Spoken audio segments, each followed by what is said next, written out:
Azatlygyň habarçylary türkmen häkimetleriniň başga pikirlere we hökümet tanqidçilerine garşy 1990-njy ýyllaryň başyndan bäri ulanyp gelen watan önügi, haýyn, agdybirligi bozjak bolýanlar diýen ýaly tagmalarynyň inni o diýen netije bermeýänligini habar berýärler. Yerli synçylaryň käbiri döwletiň başga pikirlere garşy olanan delilsiz ýöntem propagandasynyň soňky wagtlarda tersine işleýän bolmagynyň mümkinligini öňe sürýär. Sosial torlaryň türkmen dilli segmentlerini yakından izarlayan synçy täze ýylyň ilkinji hepdelerindäki online çekişmeler baradaki pikirini paylaşıp 2025-nji ýylyň häkimetleriň ýurtdaky islenlik kemçiligi köpçülükde aýtmak bir watana dönüklük etmek görnüşindäki propagandasynyň türkmen internet ulanjylarynyň ýiti tankydyna duçar bolmagy bilen başlananlygyny aýtdy. Azatlygyň habarçylarynyň aýry-aýrylykda söhbetdeş bolan raýatlarynyň sözlerine görä, daşary ýurtlardaky türkmen aktivistleriniň sosial torlarda täze ýylyň ilkinji günlerini geçiren göni ýaýlymdaky diskussiýalary türkmen jemgyýetindäki özara pikir alışmalara gowy täsir ýetirýär. Aýdylmagyna görä, sosial mediadaky diskussiýalara ýurt içinden gatnaşan raýatlaryň içinde geçen ýyllakydan tapawutlykda pikirlerini açaçan, ýumurlaman aýtmaga çalışan adamlar görnetýän köpelýär.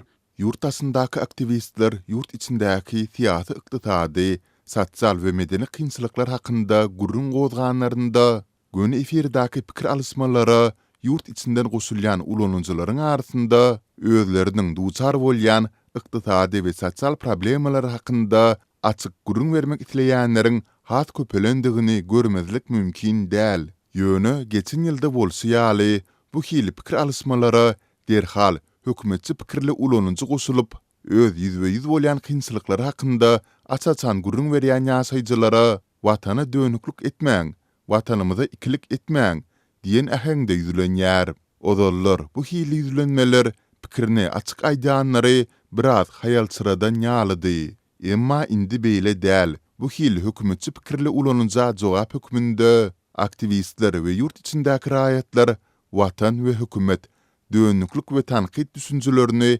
garşdyrmazlygy soraýarlar.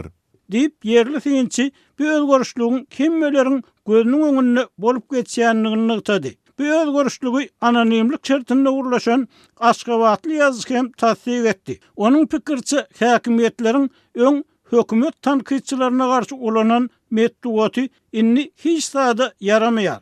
Ýöne olaryň Sowet gazetlerine we Niýas döwrüniň metduatyna galan dönük tagmasy inni sosial mediada hem güýjüni gaçyrýar. Sebäbi durmuş adamlary pikirlenmäge, öz kynçylyklarynyň çözgüdi barada oýlanmaga mezur edýär.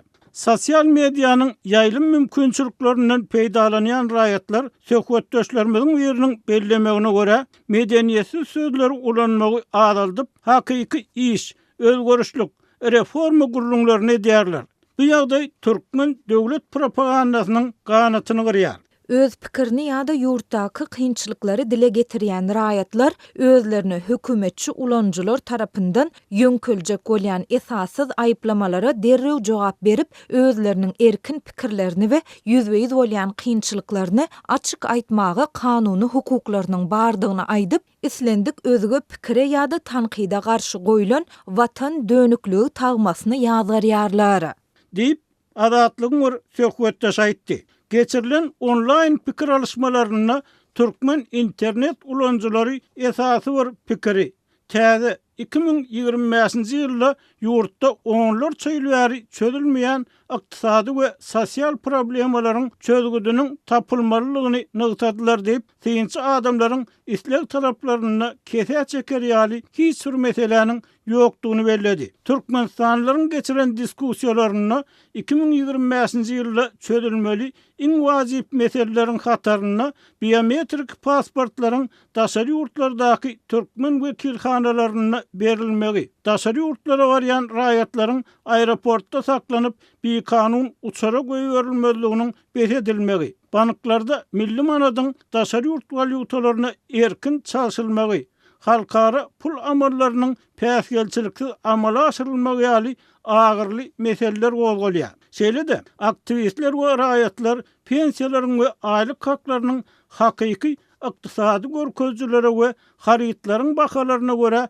ýokarlandyrylmagyny, sud, prokuratura, hukuk goraýjy edaralaryň işgärleriniň, döwlet emellerleriniň raýatlaryň arzyny diňlemegini, ilaty hakyky kanunçylyk kömeginiň berilmegini isleýärler. Bulardan başga türkmen raýatlary syýasy özgörüşlüğün, ykdysady we medeni özgörüşlüğün açardygyny belläp, bir döwlet senzurasynyň aýrylmagyna, söz we medeniýet azatlygynyň üpçün edilmegine, raýat jemgyýetiniň kemale gelmegi üçin ýurt içinde syýasy oppozisiýanyň döremegine ýol berilmegine çagyrýarlar. Azatlygyň habarçysynyň aýry-aýrylykda gurlaşan bir näçe synçysy bir-birini tanamazdan bu hili pikirleriň aýdylmagynyň dogrudan hem türkmen reallyklarynyň şertlerine möhüm bir öwrim bolmagynyň mümkinligini aýtdy.